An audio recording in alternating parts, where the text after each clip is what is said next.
Life sometimes is stranger than fiction. Today, I want to tell you a story about a man who has always done the next right thing. He's had his ups and downs in life, failed relationships, jobs that just vanished overnight because the company decided to move where they could find cheaper labor. Things just seemed to happen to this individual, and all of it pretty much out of his control. Well, the last almost 4 years of this man's life have not been exactly what you call a rose garden. He's had his ups and downs, but a heck of a lot more downs. Lost his job. His kids are a handful, all teenage boys. His home isn't in the best condition, but he does the best he can with what little resources he can put together. Not having a job, and a way to communicate and connect with his community was the hardest thing for him. He fell into, and I'll admit it, kind of a funk. I wouldn't call it a deep dark depression, but it was definitely getting there. He'd given up on so many other things, and he realized, in short order, that those people that he had helped his entire life were never going to be there for him to help out. Some of these friends and people he's helped out over the years, whenever they lost their homes or whatever tragedy happened to them, he brought them in, sheltered them, clothed them, fed them, made sure that they had the basic necessities to get through life, to get back on their feet. But when this happened to this man, nobody was there for him. So, sitting around one night, watching television, he sees a commercial on television that says that this local company is hiring, and they're hiring for part-time and full-time. Well, he's never done this type of work before, but a job is the job. He's got to start somewhere. He has to get money coming in. He needs, things for the kids. He needs to improve and fix up the home. There are things he just needs money for.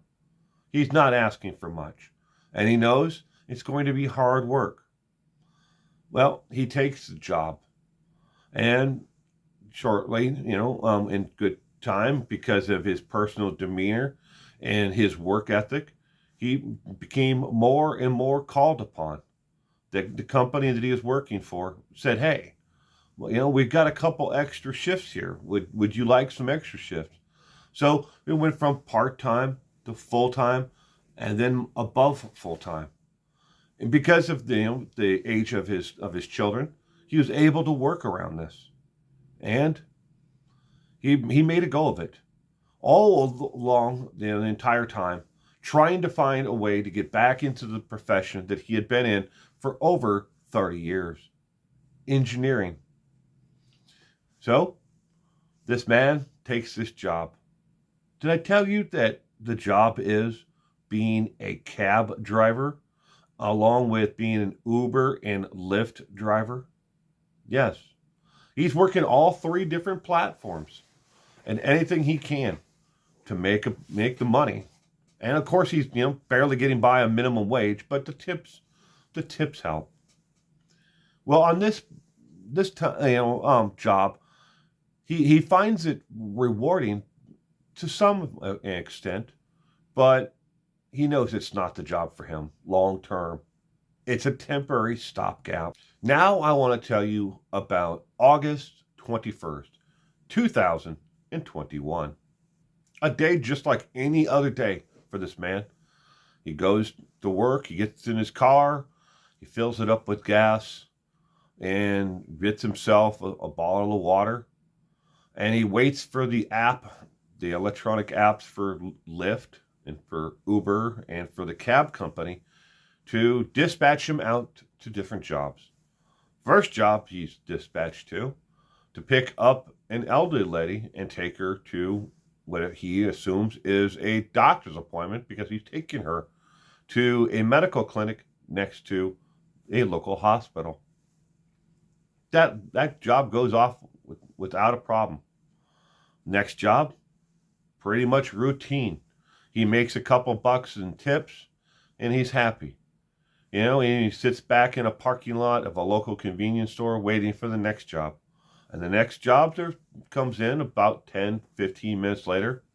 But this job, though, is a little bit different from the other jobs.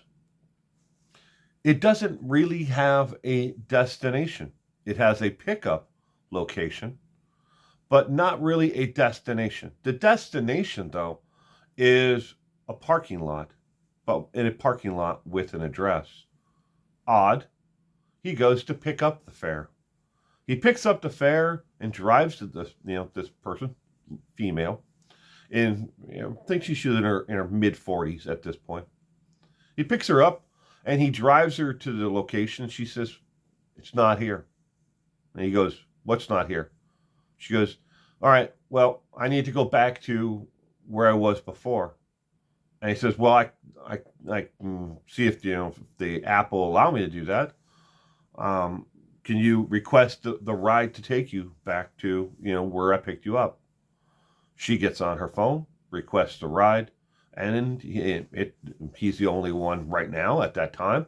And he dispatches her back to, from the parking lot to her home or where she was. She doesn't make any other small talk. He asks her questions of what she was looking for, but doesn't say anything at all. Drops her off. They part their ways. She gives him a rating. He goes on. He works the rest of his shift. Now it's about 7:30 p.m. at night. He gets a dispatch to go back to the address of this woman to pick her up, but this time she has an actual destination.